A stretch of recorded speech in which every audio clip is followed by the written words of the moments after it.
Welcome everyone. This is the May 2021 HMIS user meeting.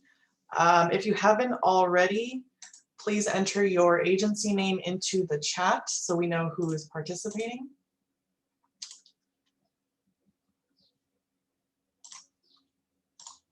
All right, so this is our agenda today. We have a pretty full agenda. We're going to give you an update on the agency access policy, go over the new COVID-19 assessment, give you an update on the coordinated entry migration and the LSA submission. We're also going to be talking about agency administrator ticket submissions, requesting additional agency access, the COC Dashboard, the coordinated entry intake forms, as well as the monthly training webinars and the agency audits that are coming up for 2021, the agenda for the data and performance management meeting, and also a reminder on our upcoming holidays. And as usual, we will have time at the end for some Q&A if anyone has any items they want to discuss not on the agenda. So first, a quick update on the agency access policy. We did talk about this last time, but just wanted to give an update on where we are. We have been working with the Policies, Procedures, and Standards Committee to develop an agency access policy, as well as minimum participation requirements for those agencies in HMIS. The agency access policy is mostly around agencies that are not required to participate in HMIS due to their funding and may or may not target homeless clients directly. So we kind of wanted to develop a policy around that. So where we're at is that the final policy will be presented to the Policies, Procedures, and Standards Committee on May 11th, which is next week, I think. I don't know, time doesn't have any meaning to me. But yes, the final policy will be presented at the next Policies, Procedures, and Standards Committee. And if it is approved by them, it will go to the COC board at the end of May for final approval. And then once it's been approved, it can be implemented. We will include the link to the PPS committee meeting in our meeting minutes. HCA will also be sending out a meeting reminder with that link, so feel free to join that meeting and give your feedback on the policy. Next up is the COVID-19 vaccine assessment. So this is an assessment that was developed by HUD in order to track COVID-19 vaccines in our COC. It is an optional assessment, but it is recommended. So I'm going to show it to you in a minute, but the plan for this assessment now is if you do know of any of your clients that have the vaccine, the COVID-19 vaccine, we would like you to complete this assessment, but again, it's not required. And you'll see in a minute, the assessment also includes information on the client's comfort level with the vaccine, whether or not they're interested. So it's not required for those that don't have the vaccine, but you can do it, collect that information for them also. So let me show you what it looks like.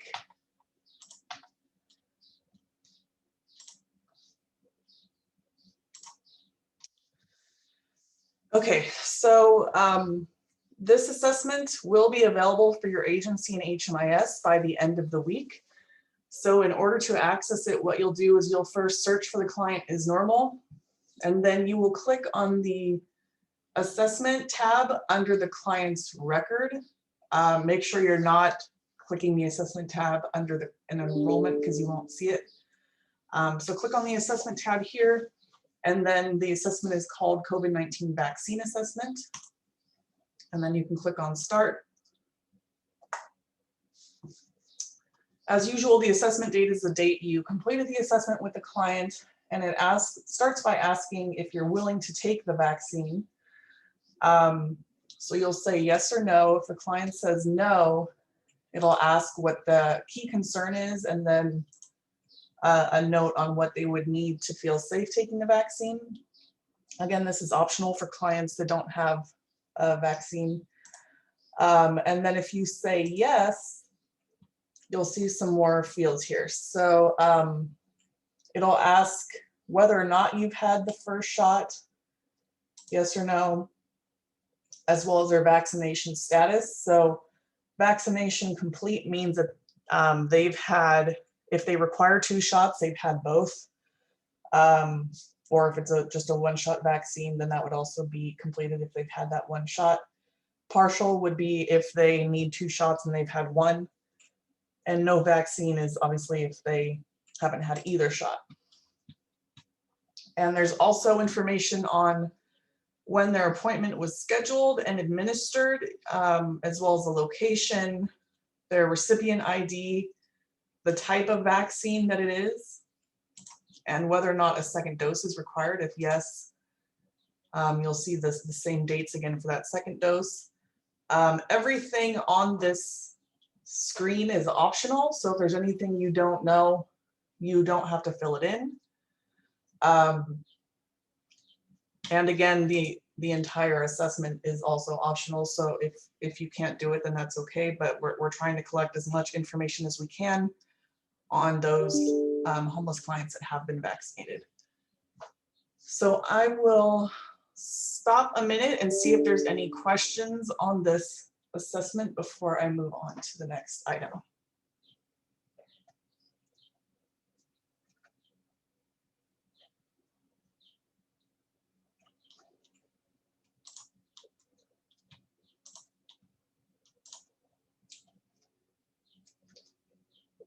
All right, I'm not seeing any questions, so I'm going to move on to the coordinated entry migration. So at long last, the individual and veteran coordinated entry migration has been completed, which is thrilling news, I'm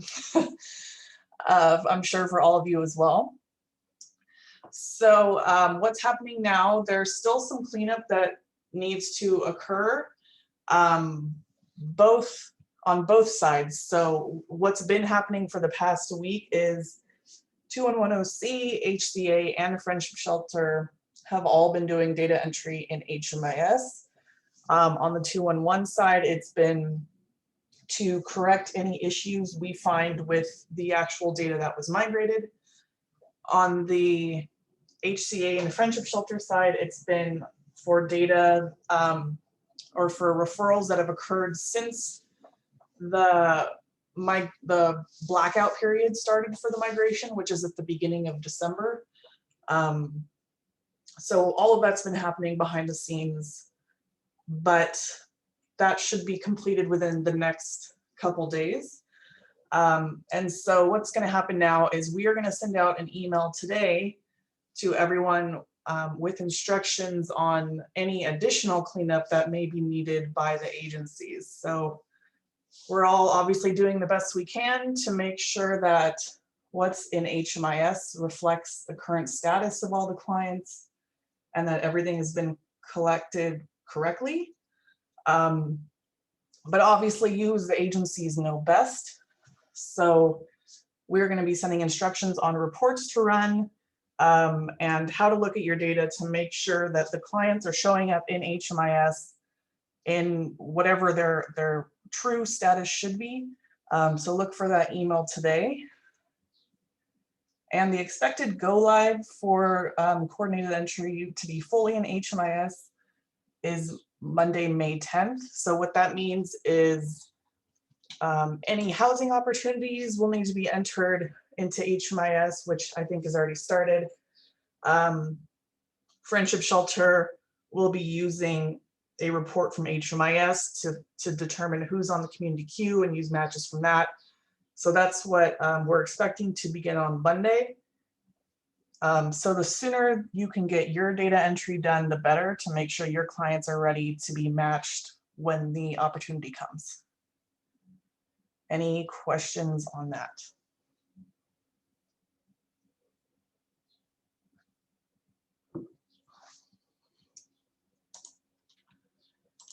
All right, Adriana.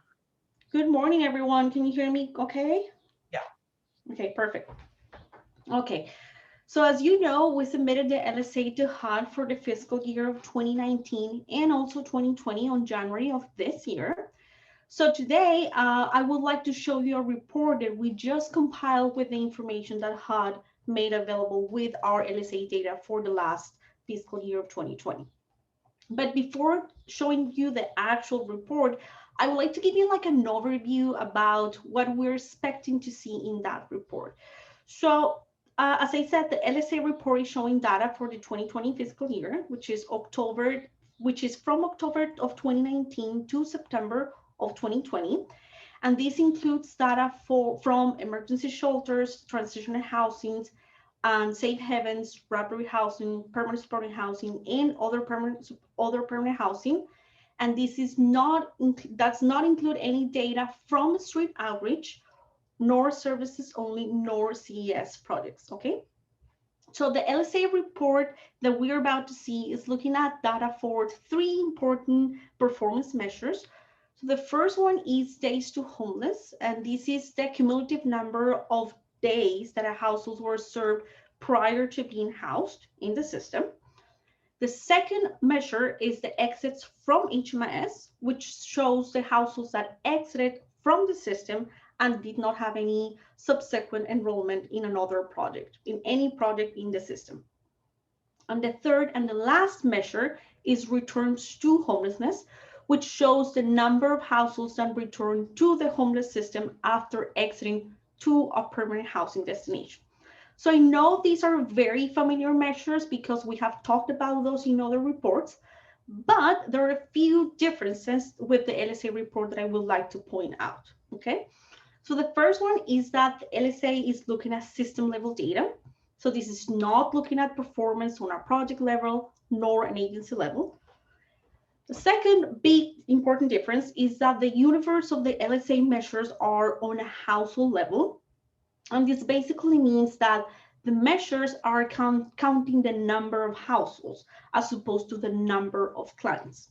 So it's as if the unit of count, if you will, is the household and not a single client. Okay, so that's why for the LSA, we always talked about the importance of the household composition. And the third, and it's the most important distinction of the LSA and the most valuable thing of the LSA, in my opinion, is that it allows us to look at pathways, which are the combination of project types in which a household is served before exiting the homeless system. So it's like a combination of project types that the households were enrolled before exiting HMIS. So again, this is kind of the most important thing of the LSA. Are there any questions about this?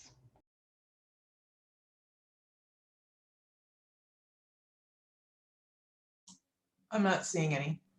Okay, so I know I just mentioned a lot of theory, but I think it's kind of key concepts in order to review the LSA report. So now I would like to share the actual report. So may I share my screen, please?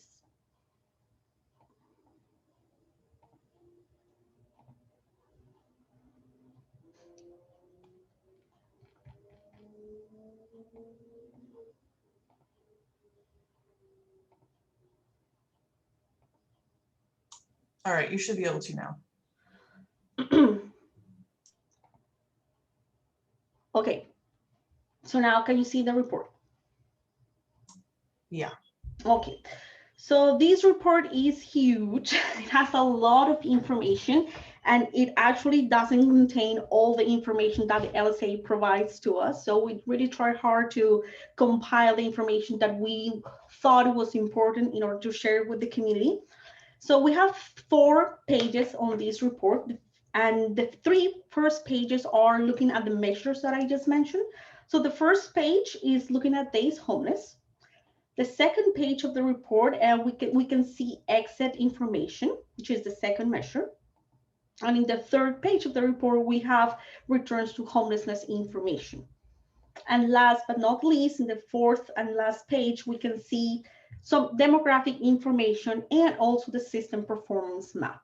Okay, so I won't have a lot of time to deep dive into each graph, I think, because Erin mentioned we have a pretty busy agenda, but I would like to point out the graphs that I think are more important, okay? So first, we have days homeless by pathways. So here, each bar represents the average days homeless for each one of these pathways that we have here.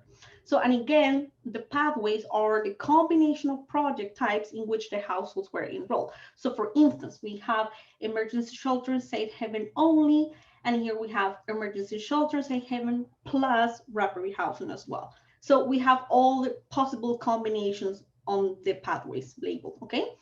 This also shows the number of households that were served under this specific pathway, and also the percentage of these households in comparison to the total, okay? One important thing to notice here is that the order of the project types really doesn't matter. So as you can see, this is just one order, so it's either or, but this is basically all the combination, the possible combinations that we have for the pathways on our system. To the left, to the right of the chart, we can also see the exact average number of days homeless for each one of the pathways, which again is what is represented here in these bars. So the purple bars are the days homeless, and the different shades of purple represent like the project type. So for instance, this lightest shade of purple represents emergency shelters, and the darkness represents rapid housing and PSH projects. So this is how we distinguish the project types within one pathway, okay? Another thing important of this graph is that in the gray bars here, you can see all these gray bars represent the days housed in rapid housing projects, and these dotted lines here represent the point at which the households were housed, okay? So here we have all the time that they spent homeless, right? And then the point that they were housed, and then the days that they were housed on those rapid housing projects. These dashed lines, which I don't know if it's the correct term, but these little guys here represent all the self-reporting time homeless that all the clients report prior to entering the project. So this is exactly the information that we collect in the prior living situation data element, okay? So based on these information that we have, we can see that for our community, the most common pathways is emergency shelters and safe havens, because there's, I don't know if you can see the number, but it's like almost like about 6,000 households used this pathway. And here we can also see, or I think it's important to notice, the pathway that has the highest number of days homeless, which is emergency shelters, transitional housing, and rapid housing. We can see that these are 817 days. So it's quite a lot, right? But another kind of nuance here is that even though it's a lot of days, it doesn't represent a big percentage of all the households that we serve, right? Because it's just less than 1%. It's just like 9 households, and this is minimum in comparison to the 6,000 that we can see in the first pathway. Okay. Any questions so far? I'm not seeing any. Okay, perfect. So as I was saying, this is kind of the most valuable and new information that the LSA provides. To the right of this page, we can see also the days homeless trend by household types. And this is looking at the 3 last fiscal years that we submitted the LSA. In the orange line, we can see all the trend that we had over time, which, as you can see, has been increasing. And perhaps one thing that we were discussing is that maybe COVID can account for the number for this increase, okay? We also can see, as I was saying, the number of households, because again, the unit of count in the LSA is households. So then we have Adriana, a question came in asking, are these days from the street to the shelter, or how many days in the shelter before moving into housing? Can you repeat the question, sorry? It's asking like what days are counted in the days homeless. Is it from street to shelter, or how many days in the shelter before housing? It's counting from the very beginning, even the self-reported like time homeless, which is these dotted lines, and then all the length of time that the households stayed in any homeless project during the system until they were housed. So it's counting both. Mhm. The white with purple is the days they were homeless prior to shelter, and then the purple is in the project. Exactly. So in other words, these dotted lines are accounting here. So it's going to take into consideration these numbers. For the LSA, we can also see this information without these dotted lines. There's another option in which we can review the data, but we wanted to also provide this information because, again, this is from a very important data element that we collect. Okay, so let's move to exit by pathways.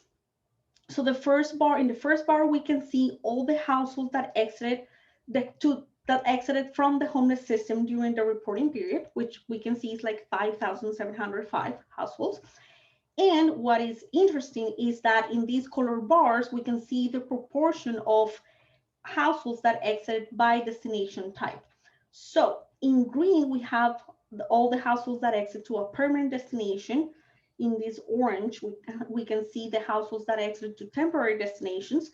And lastly, in yellow, we can see the proportions of these households that exited to unknown destinations. So since this is the bar that is looking at all of our data, we can see that there's like a pretty high rate of destinations that are unknown, meaning that we don't know where these clients exited the system, but we don't know where they went to. And I think I wanted to point out that this is a good example, or this is an example of how missing information can have a very tangible impact in the performance of our data. Okay, we have the same breakdown of destination types, if you will, by all the different pathways that we were reviewing in the previous measure. Okay. One thing that called our attention here is that based on this chart, it seems that the most successful pathways include rapid housing projects, because these are the biggest proportion of clients exited to a permanent destination. So we can see that because the pathways that have rapid housing have the longest lines, the longest green lines. Okay, I forgot the name of the colors. So yeah, we can see that information for all different pathways in the system. To the right of this page, we can also see the exits to permanent housing destinations by household type, and also the trend of the behavior of that trend during the last 3 fiscal years of the LSA. Okay, so now we have the third measure, which is returns to homeless. And in this measure, in the green line bar, we're seeing like the number of households that exited the homeless system to a permanent housing destination. This is what is showing us here. It's only showing permanent housing destinations. And in these red bars, we can see out of these clients that exited, right, out of these, how many returned to the homeless system within 6 months after exiting. Okay, so we can see that this percentage is 8, and we have the same breakdown of information by each population groups that we have of the LSA. So the LSA also breaks all the population groups by ethnicity, by household type, and there's all different combinations that we can see. And we have basically everything that we can analyze, we can drill down as much as we would like. Also to the right of this page, we have the returns by exit type, which is basically the same destination types that we were looking in the previous measure. So it's looking at unknown exits, temporary exits, and permanent exits. And we can see that temporary exits have the highest rates of returns, right? Because it's at 88%. We also see the returns by household type. And household types are basically the same household types as always: adults only, adult and child only. And we can see that out of these household types, adults only are the household type that has the highest rate of returns with 12%. And finally, we have also the breakdown by the 3 fiscal years, the trend line within all the 3 fiscal years of the LSA. Okay. And the last page shows some demographic information. So I want to point out here that I told you guys at the beginning that the unit of count for the LSA was always households, right? This part of the report is the only part that is actually looking at clients as opposed to households. And it's just summarizing all the households that precisely made up the composition of those households, right? So we can see here the household composition of all the clients that were in our system for that reporting period. We can see that the majority of the clients were in one-person households, following up by adults and children households, which is like the second biggest. And then we have adults with 2+ adults, which are adults only households, and then with 2+ children, which are children only households. Okay, so and last but not least, I want to show you this system performance map. It's kind of like very, in my opinion, the most interesting part of the report, because again, it's breaking down all the information by pathways. And not only that, is summarizing all the 3 measures that we were just talking about. So it's almost as we can see everything in one chart. Okay, so the purple section of this chart shows the time house, all the time that the homeless that the households were homeless within our system. This dotted line again shows the point that these households were housed. And then the green section, all the green line shows the exit to permanent destinations, okay? And also this kind of line red show the system returns, all the households that return to the homeless system after they exit from the permanent housing destination. So again, it's almost as if we're looking at all the information that we were just reviewing just in one single chart. So here we can see another thing that's very interesting is that if we follow the flow of these lines, we can see, or we can determine the pathways that all the households like had during their stay on our system. So for instance, these are 8,132 households, which are all the total household number of households that we served during that reporting period. And then 83% out of these number of households use the emergency shelter and safe haven only pathway. And then from these ones, 91% didn't use any other pathway, right? Because they just don't have any other project type after. But 6% of these households used the rapid housing pathway. So meaning that they were enrolled in emergency shelters and rapid housing, right? Like both.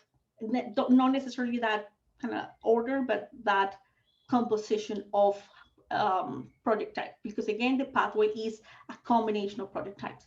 And we also can see that 2% of these clients use the transitional housing pathway, which again is emergency shelter plus transitional housing.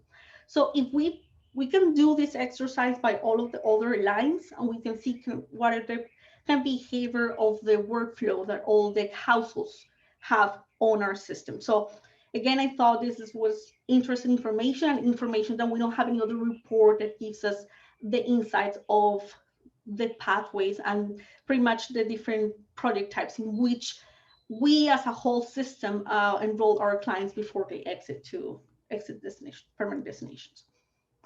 And I think that's what I wanted to share.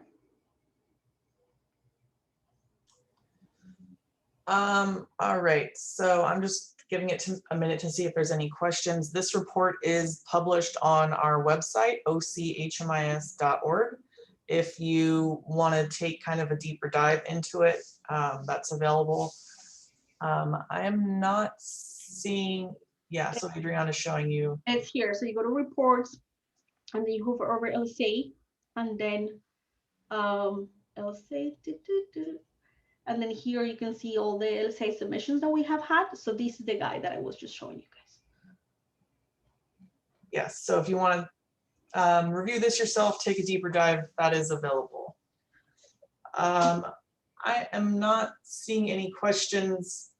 Adriana, do you want to keep sharing your screen, or do you want me to share? Could you please continue sharing your screen? I don't need to share my screen anymore. Okay.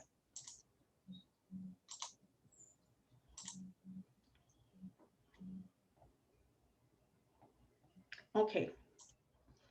So I want to give you a kind of like a quick update on help desk tickets. So we are currently having an overload of unresolved tickets, and this is basically affecting the time that we take to resolve all your tickets, which I apologize for that.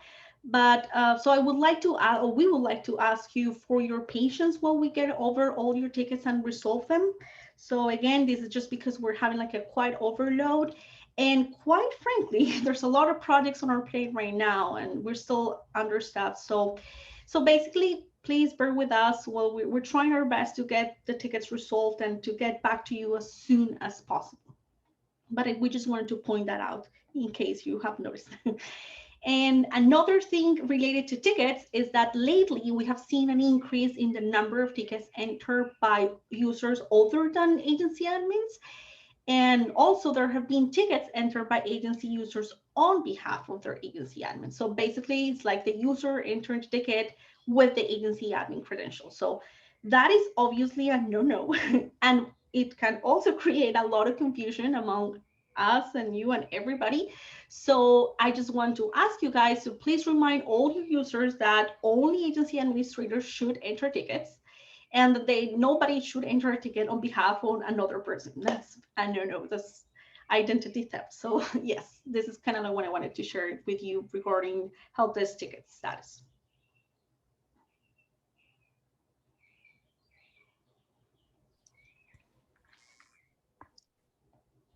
As new collaborations are forming, we wanted to review the process to request additional agency access. We want to remind you that the primary agency will need to review and approve the partner agency staff to gain access to their agency. For example, let's say agency A needs access to enter data into agency B because agency B is the lead for a project.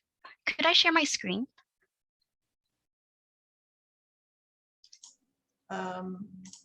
Yes, you should be able to. Okay, so what we're asking you to do is for agency A to send an email to agency B and provide the staff that needs access to agency B. So the way you can do that is actually submitting a HMIS account update form, and this is where you can find that form. Agency B, the agency admin, will be filling out their information here and including agency A staff info here and selecting an existing and active HMIS using that needs additional agency access, and then listing agency B.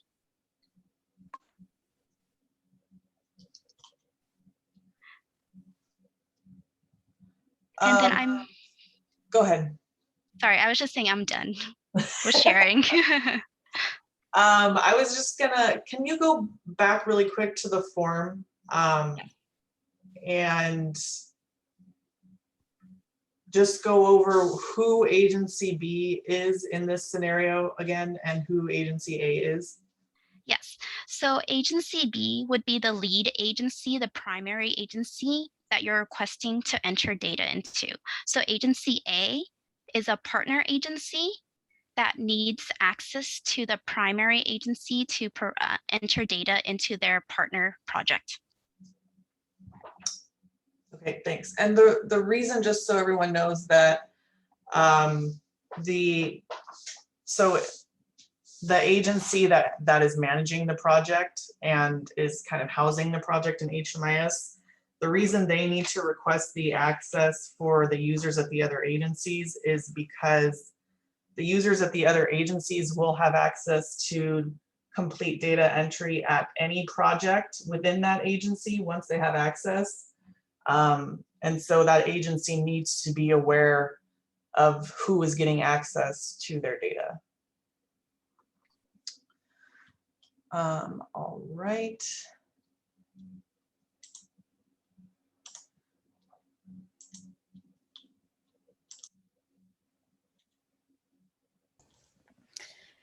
Good afternoon, everyone. So I wanted to give you a quick update on the COC dashboard.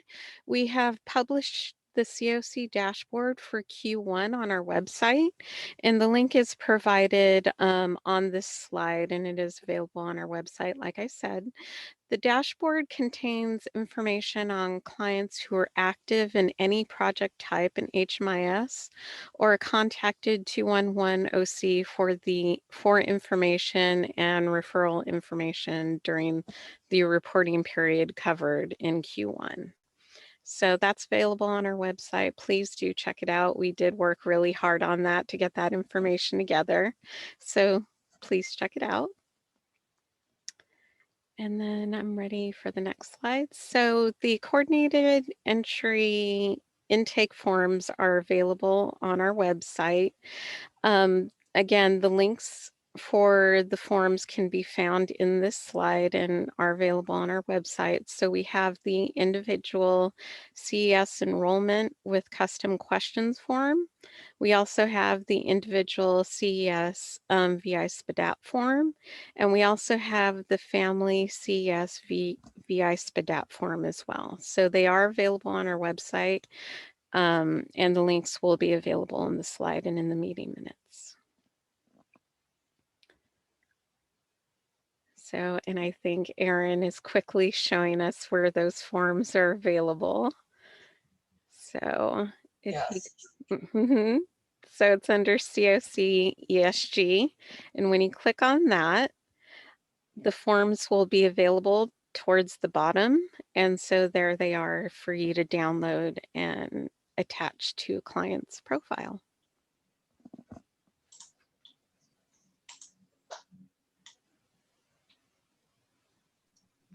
We want to thank everyone for participating in our monthly training. In April, we reviewed coordinated entry system. And for everyone who participated, please fill out the survey. It will be available in our recap email.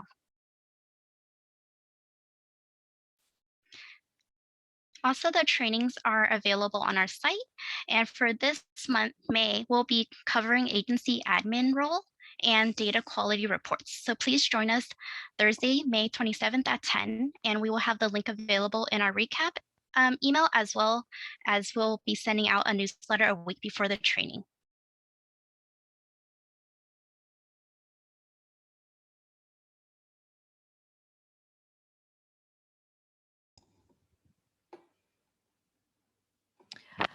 Okay, so the data performance management meeting this month, we will be going over the HMIS roadmap planning, and then also we have the rapid rehousing project performance report. Please join us on May 13th at 1:30 using the link and meeting information below. This information will also be available on the meeting minutes, and we hope to see you there.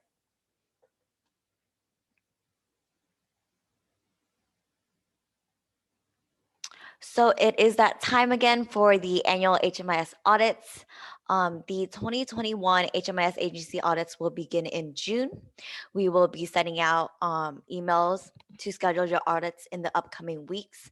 So please be on the lookout for these emails, and please be sure to respond back as it is required in order to schedule your audits. And we look forward to hearing from everyone. So there is an upcoming holiday this month. So the HMIS Help Desk will be closed on Monday the 31st for Memorial Day weekend. We will be back in the office to answer all your questions on Tuesday, the 1st of June. And we hope that you have a safe and wonderful weekend.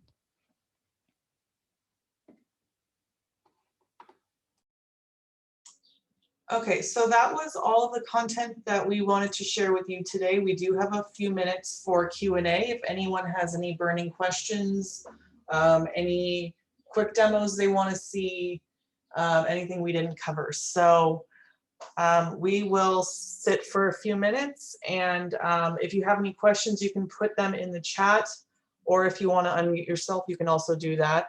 But if we don't get any questions, then that will be all for today. If you haven't already, please enter your agency name into the chat so we know who's participating, and we'll hang out just for a minute.